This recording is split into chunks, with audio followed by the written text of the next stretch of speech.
Okay, so today's lesson is still talking about the preterite. Today we're going to talk about verbs that end in car, gar, and zar.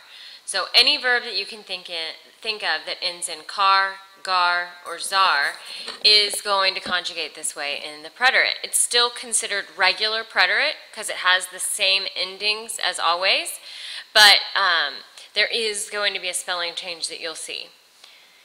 As a recap, we've got preterite is the past tense. We use it for fixed times in the past, for an interruption that happened in the past, for something that you did a certain number of times in the past, or also for when something started or stopped in the past.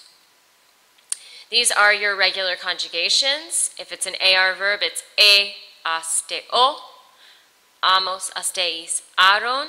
If it's an ER-IR verb, it's iste io, imos isteis ieron.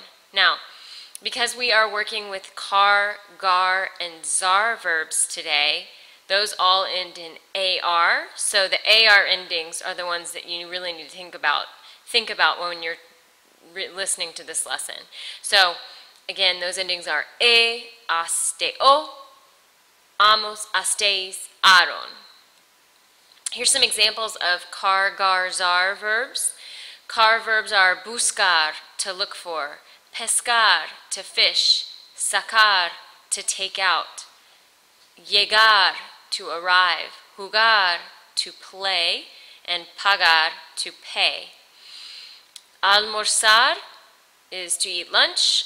Comenzar and empezar both mean to begin or to start.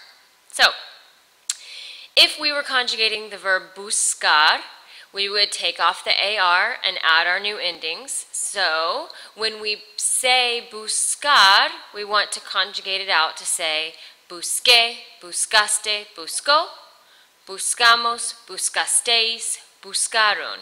However, when the letter C falls in front of the letter E, as it does in the yo form, it makes a different sound. Instead of saying busqué, it says busé.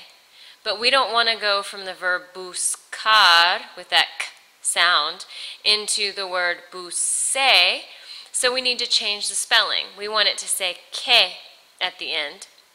How do you spell que? You spell it Q-U-E.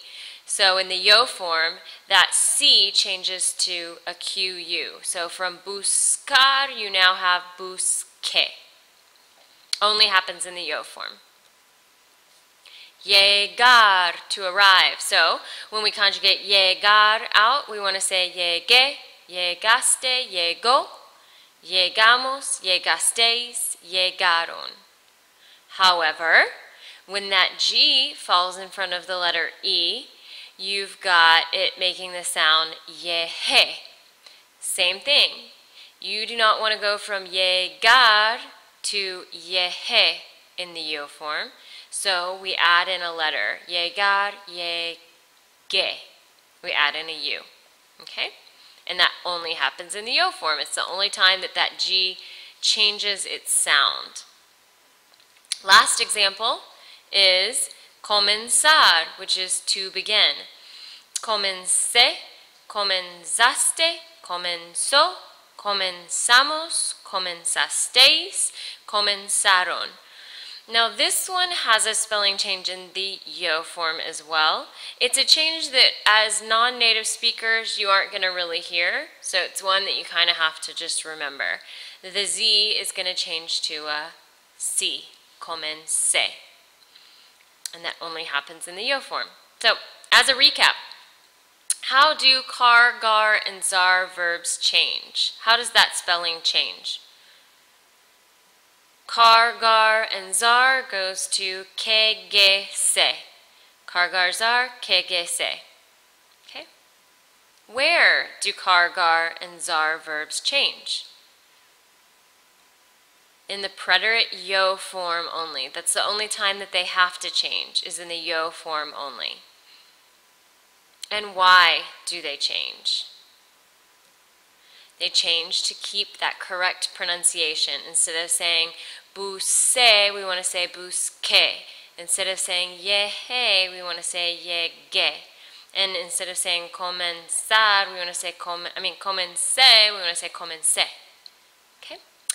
That is it. Please be ready with questions. If you have any over this, come into tutorials, please. And make sure that you are learning your vocabulary as you go. So now you need to know the Car Gar Zar section of your vocab list.